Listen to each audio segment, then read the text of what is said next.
know if you believe in Slenderman, but I recall a strange event that happened that could only be explained if Slenderman is real.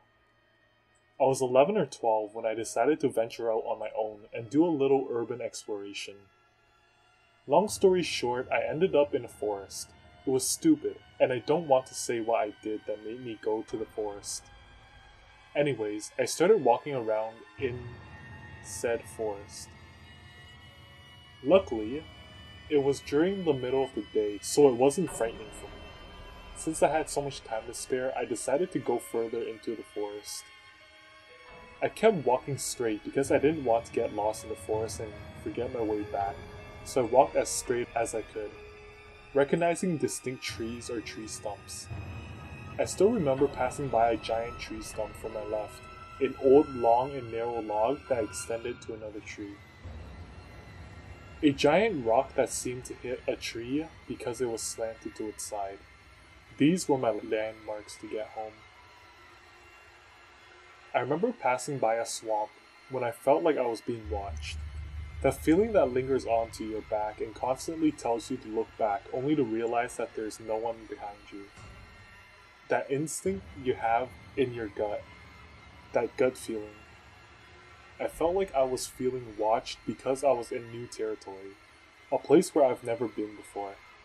It was only deeper in the forest when suddenly the birds stopped chirping and the wind stopped blowing, and for a brief second I heard a noise coming from behind me. I quickly whipped back to look behind me, only to see nothing. Trees in every direction. Soon enough it was sundown and I had to go back home. The feeling lingered on the entire time, but I kept ignoring it. While walking back and making my way back to the landmarks, I saw someone. It was awfully strange seeing someone else in the forest when I was alone the entire time. It seemed to be walking away from me with his head facing the other way, but when I got closer to him I realized that he was wearing a suit and it was facing towards me. That's odd, I thought. Who wears a suit backwards? Then it hit me. It wasn't walking away from me. It was walking towards me. His face had no features, no eyes, nose, mouth, anything. No wonder I thought it was walking away, I said to myself. I stood there not knowing what to do as it got closer and closer to me. I felt different, like my body was being taken over as it got closer. All this time my eyes seemed to have locked onto his face until he got 15 feet away from me. That's when I noticed he was no ordinary man. His arms are abnormally long. They are down to his knees.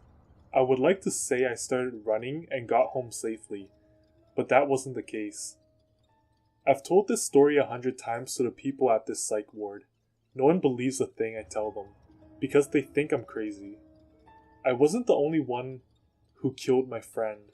It was him. Or it.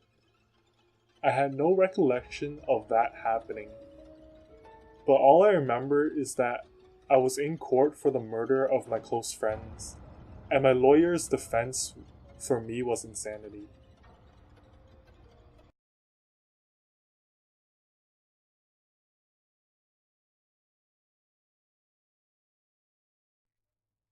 When I was a kid in my old house, I always saw a middle-aged woman in my room just staring at me. Ever since I was young, I remember her telling me stories while I fell asleep. I always felt safe around her for some reason. I never told anyone about this, not even my parents. It was my own little secret. It's important to note that I only saw her during the night when my parents were asleep. I never felt endangered or threatened by her, but there was this one truly horrific time. I've lived in this house since forever.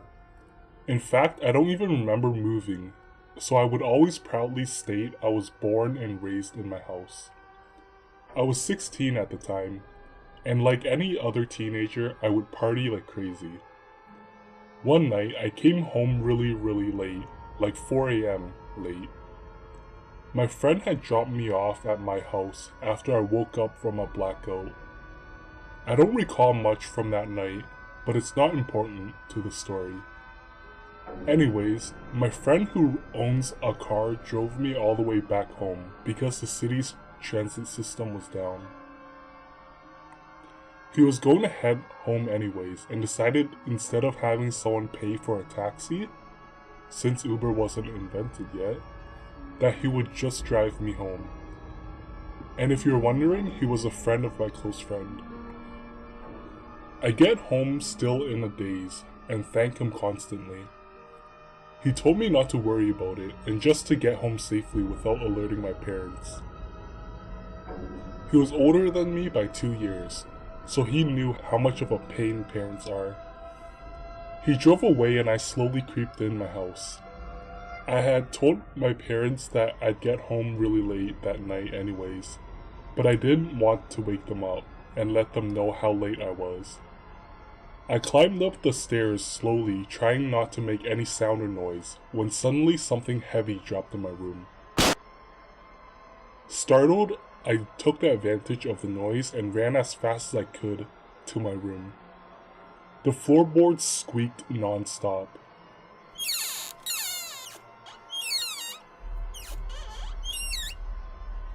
When I got there, she was standing up at my door. Her eyes were as red as blood, and it stared at me like I did something horrible.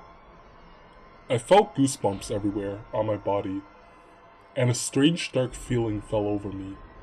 I saw my books on the ground, my textbooks and homework scattered all over the ground. I assumed those were what made the loud noise. I stood there motionless as she started screeching as loud and as high as possible.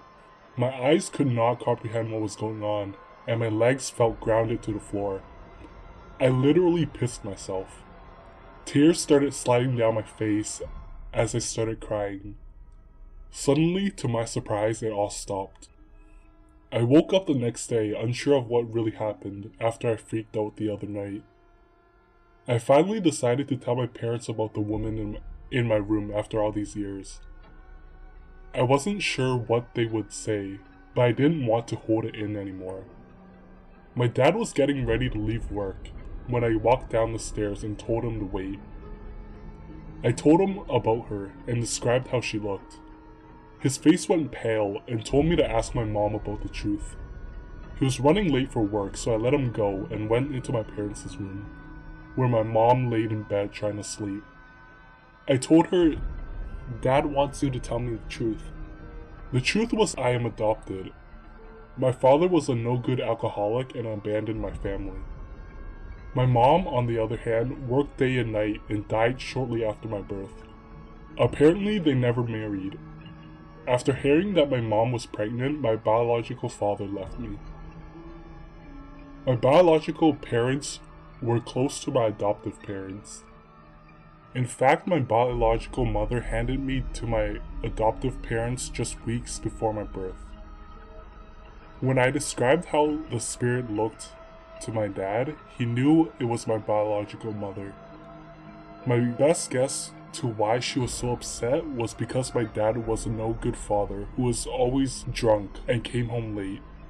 When she realized that I went partying and didn't come home to do my homework like I was supposed to, she freaked out and became passive-aggressive.